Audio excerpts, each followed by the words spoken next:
ketemu lagi dengan saya Mike di channel Cerita Brilian. Kali ini bersama dengan seorang wanita cantik, pemegang beberapa kejuaraan nasional untuk cabang olahraga pencaksilat.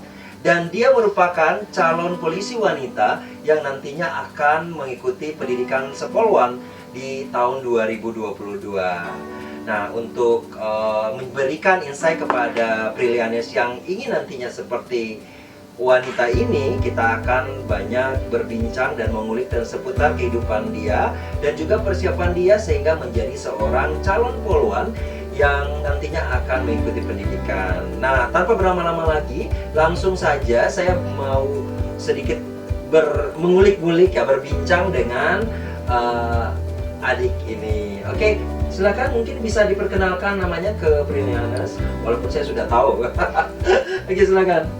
Perkenalkan, nama saya Risa Tinggi, sehari-hari dipanggil Ica. Nah, Ica Tolinggia biasanya dipanggil oleh teman-temannya ataupun seputaran dia Ica ya. Nah, Cak, saya mau nanya nih, apa sih yang memotivasi kamu sehingga kamu ingin menjadi seorang polwan? Nah, ini kan memang menjadi impian ya banyak wanita-wanita, apalagi yang baru lulus SMA ya, sehingga menjadi polwan. Nah, itu apa sih yang membuat kamu ingin menjadi seorang polisi wanita? Pertama, karena cita-cita saya dari kecil dan tentunya untuk membanggakan kedua orang tua. Oh gitu. Jadi berarti ada sinergi ya antara orang tua dan kamu sehingga kamu alhamdulillah sampai pada akhirnya lulus terpilih ya di rekrutmen di tahun 2021 ini. Nah, Cak, untuk mencapai tujuan itu, persiapan apa yang kamu lakukan untuk bisa sampai seperti ini? Pertama, mencari informasi di Google. Nah, seperti kita ketahui, polwan itu kan tingkat persaingannya cukup tinggi ya. Cak, kamu mencapai keberhasilan kayak gini tuh nggak mudah ya. Tentu ada persiapan yang kamu lakukan. Nah, Ica sendiri persiapannya gimana tuh? Sampai dengan pada saat tes dan akhirnya dinyatakan sebagai salah satu peserta yang lulus terpilih. Pertama, saya mencari informasi tentang seleksi penerimaan anggota Polri. Kemudian saya mengikuti bimbel akademik di Brilian Indonesia.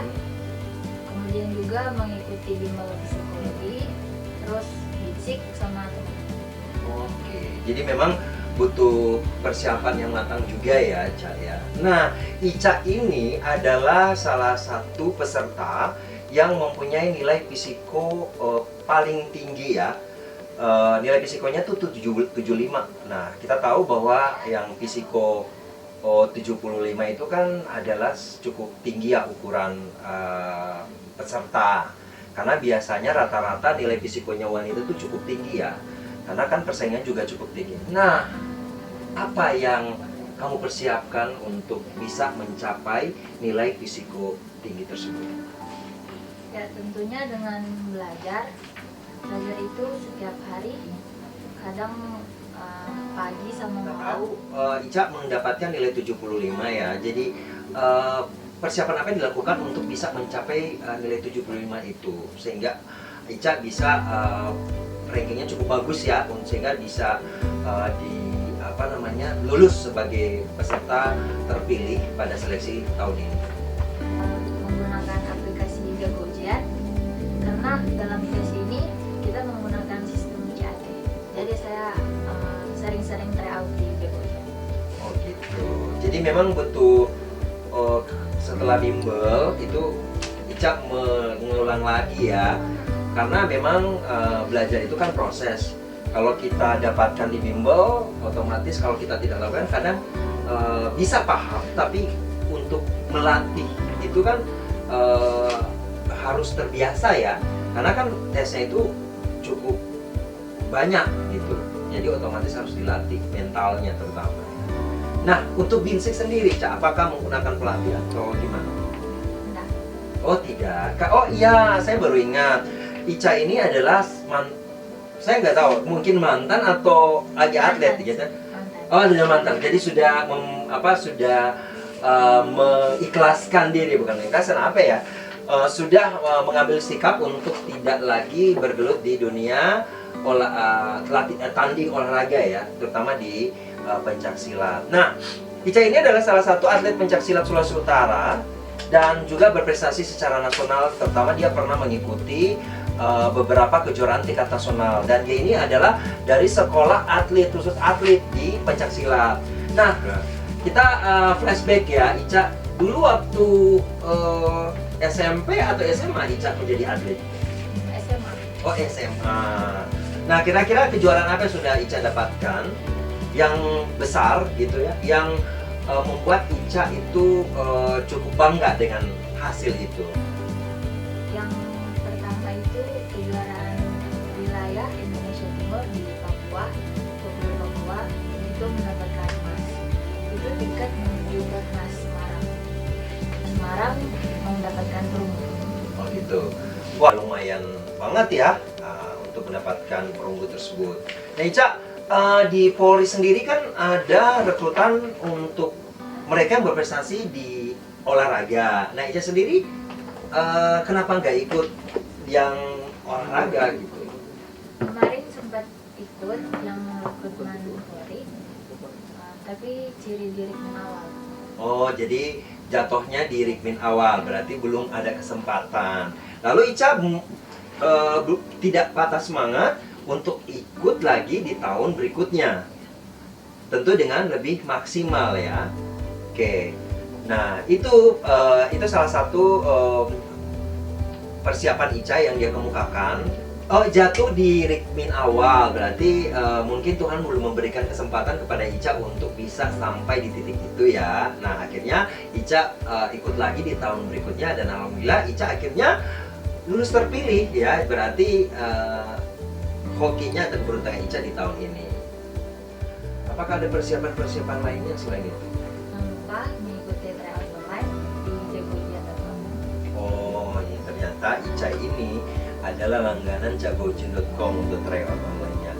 Karena memang di jagojian.com sendiri itu udah lengkap banget, ada CAT akademik, ada CAT fisiko, kecerdasan, kecermatan, dan kepribadian. Kamu bisa mengukur ya kemampuan kamu bersama teman-teman lainnya.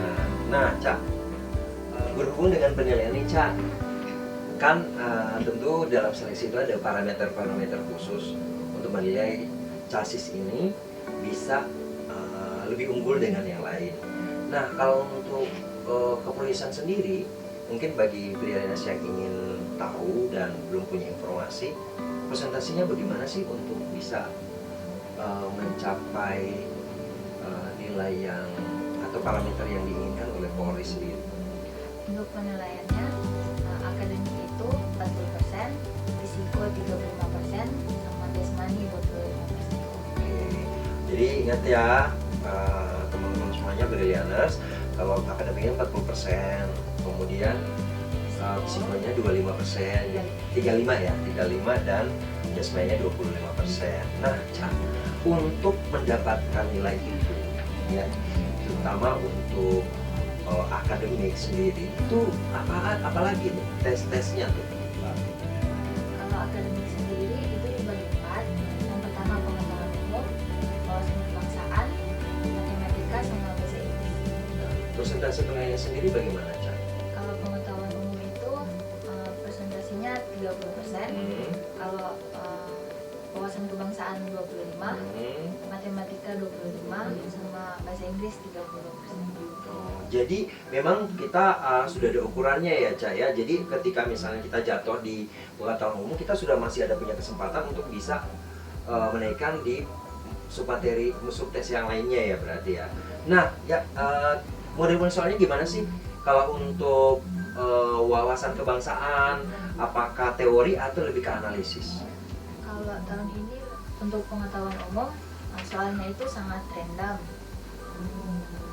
Oh gitu, jadi memang dalam artian random ini kita nggak bisa tebak ya model soalnya kayak gimana. Jadi otomatis kita kayaknya harus banyak baca ya. Kalau misalnya orang nggak tahu nggak punya pengetahuan yang semua lumayan luas ya, agak sulit gitu ya bisa mendapatkan nilai yang baik. Sementara untuk matematika ya standar ya, untuk soal-soalnya pasti lebih kepada kayak limit gitu, ada persamaan kuadrat. Oh, jadi matematika dasar gitu ya. Nah, wawasan kebangsaan sendiri bentuk soalnya gimana, Cak? Kalau untuk wawasan kebangsaan, tipe soalnya lebih ke analisa. Oh iya ya, jadi memang para Brillianters, kalau kalian nanti mengikuti tes kepolisian, jadi bukan teori aja ya tentang wawasan kebangsaan ya, tetapi bagaimana kita menganalisa soal itu. Nah, kemudian kalau bahasa Inggris sendiri, grammar, reading, atau TOEFL atau apa? Itu Dicampur ya, grammar dan reading ya. Otomatis jadi kayaknya readingnya panjang-panjang ya. Wah, ini luar biasa. Jadi memang betul-betul adik-adik harus mempersiapkan diri. Ini ada bocoran sedikit ya. Jadi kalau kalian nanti mempersiapkan dirinya untuk tes kepolisian, itu jangan lupa untuk bahasa Inggris, reading, dan itu ada analisanya, grammar, kemudian matematikanya itu harus kuat matematika dasar. Kemudian untuk pengetahuan umum katanya soalnya tadi random, jadi otomatis kamu harus baca. Dan kalau orang yang hobi nonton film, peristiwa-peristiwa, suka nonton YouTube, ya mungkin bisa jawab ya kayaknya tentang pengetahuan umum yang sebenarnya katanya jarang-jarang kita bisa dengar ya, bukan tentang peristiwa politik tetapi lebih kepada hal-hal yang sangat spesifik ya, gitu ya. Nah, Cak sendiri, waktu Ica mempersiapkan diri, waktu Ica mengikuti tes jasmani, otomatis tentu Ica tuh setiap orang kan nggak ada yang langsung 100% bisa konsisten dengan nilai-nilainya sendiri. Nah, Ica kan 75 fisiko. Nah, akademiknya itu kurang lebih berapa? Akademiknya kemarin itu 44. Oh gitu, jadi agak turun ya. Nah, apa yang ketika Ica mendapatkan 44 sementara fisikonya cukup tinggi, dalam benak Ica gimana tuh? Nanti mungkin ada perasaan, wah ini saya agak kurang konsisten nih di sini, saya harus ngapain nih? Sudah ada bayangan itu, udah ada ya pasti. Iya. Karena untuk mengejar ranking, jadi saya harus berusaha keras di jasmani. Nah, karena itu keunggulan Ica sebagai seorang atlet. Nanti kalau misalnya atlet nggak bisa maksimal di jasmani, otomatis dipertanyakan keahliannya ya. Nah, Cak, gimana tuh Ica bisa mendapatkan nilainya? Latihannya lebih keras, terutama untuk lari 12 menit. Nah, otomatis kan di dalam setiap tes itu kan nggak ada, hampir jarang ada orang yang konsisten ya. Bukan nggak bisa, tapi hampir jarang gitu. Nah, Ica sendiri waktu dari fisiko 75, kemudian akademiknya Nilainya 44. nah akhirnya punya pikiran apa tuh? Wah, ini saya harus gini-gini nih biar ranking saya naik. Kemarin sempat down karena akademik rendah, jadi berusaha keras menaikkan ranking di jasmani, dan saya berlatih sangat keras. Nah, iya nih, jadi karena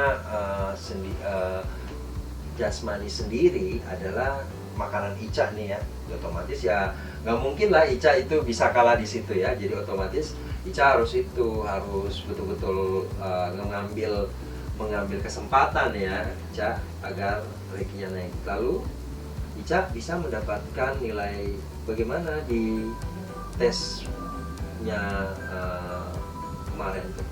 Kemarin waktu habis perankingan akademik itu ranking 6, dan setelah jasmani naik ke ranking 1. Oh, luar biasa.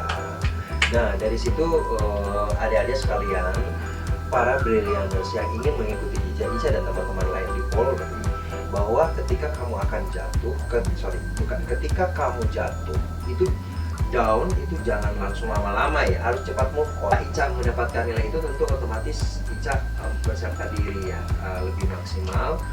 Dan mungkin bagi Brillianters seperti Ica katakan tadi, dia sempat down tapi langsung move on ya Ica, dan memikirkan kesempatan apa yang bisa diambil pada tes selanjutnya. Akhirnya Ica bisa mendapatkan ranking 1 di Polresta Manado. Kita tepuk tangan dulu.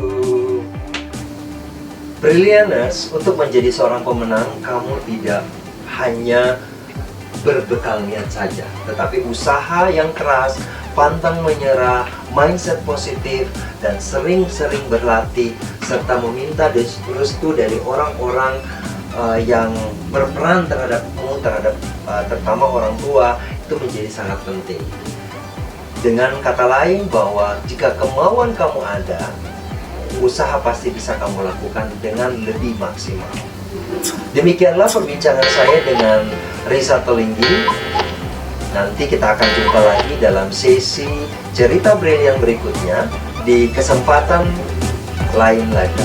Kalian tetap semangat untuk mengejar cita-cita agar nantinya apa yang kalian impikan akan menjadi kenyataan. Saya Mike, pamit.